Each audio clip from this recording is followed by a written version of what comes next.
জানতে চাই আজকে আসলে কি ঘটনা ঘটেছে। আসলে আমরা তখন ঘুমে যাব, মানে ঘুমানোর প্রস্তুতি নিয়েছি। এমন সময় আমরা ওই রুম থেকে চিৎকার শুনেছি। তারপর আমরা গিয়ে দেখি যে ওই রুমে যেহেতু দুজন থাকেন, একজন জালাল আহমেদ সে তার রুমমেটের উপর হামলা করেছে ধারালো চাকু অথবা টিউবলাইটের ভাঙা অংশ দিয়ে। তো রক্তাক্ততার এই জায়গাটায় আসলে অনেক বড় ক্ষত হয়েছে, পুরো শরীর রক্ত। তো তারপর আমরা সবাই মিলে আগে রবিউল ভাইয়ের উপর হামলা হয়েছে, ওনাকে হাসপাতালে পাঠিয়েছি। কিন্তু যে হামলা করেছে সে ভিতর থেকে দরজা আটকে সে বসে আছে, বের হচ্ছে না কোনোভাবেই।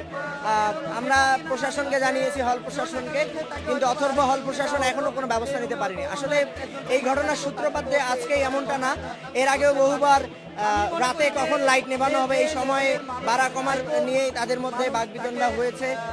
তখনও হামলা করার চেষ্টা করেছিল এই জালাল আহমেদ রবিউল ভাইয়ের উপরে। কিছুদিন আগেও দুপুরে ফ্যানের স্পিড কমা বাড়া নিয়ে তাদের মধ্যে প্রচুর ঝামেলা হয়েছে, মারতে উদ্যত হয়েছিল জালাল আহমেদ সে রবিউলের উপর। তো এর প্রেক্ষিতে রবিউল ভাই আসলে আমাদের যে হল প্রশাসন আছে সেখানে লিখিত অভিযোগ দিয়েছে তিনবার যে আমার উপর হামলা হচ্ছে, হলে কিন্তু সিট ফাঁকা আছে, চাইলেই প্রশাসন এটা আমলে নিয়ে যেহেতু তার জীবনের ঝুঁকি সংক্রান্ত সে অভিযোগ করেছে, এটা চেঞ্জ করে দিতে পারতো অন্য জায়গায়, কিন্তু তাকে এখনো চেঞ্জ করে দেয়নি। যে কারণে এই তার ফলাফল আজকে আমরা দেখেছি যে তার উপরে এইরকম অ্যাটেম্প টু মার্ডার হামলা হয়েছে। দুজন না, একজন ডাকসুর নির্বাচন, সে আসলে গত বছরও নির্বাচন, গত যে 2019-এর নির্বাচন সেখানে করেছে, এবারও সে প্রার্থিতা তুলেছে ভিপি পদে সেন্ট্রালে, এটা করেছে আর কি। জি, যিনি যে হামলাকারী সে প্রার্থী।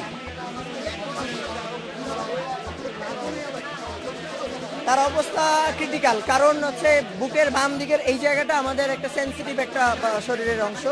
তো তাকে হাসপাতালে রেখেছি, উনি অবজারভেশনে আছেন, তবে খুব ভালো অবস্থায় নেই। প্রক্টর বা বিশ্ববিদ্যালয় কর্তৃপক্ষ এবং হলের যারা দায়িত্বে আছেন তারা আসলে কি বলছেন?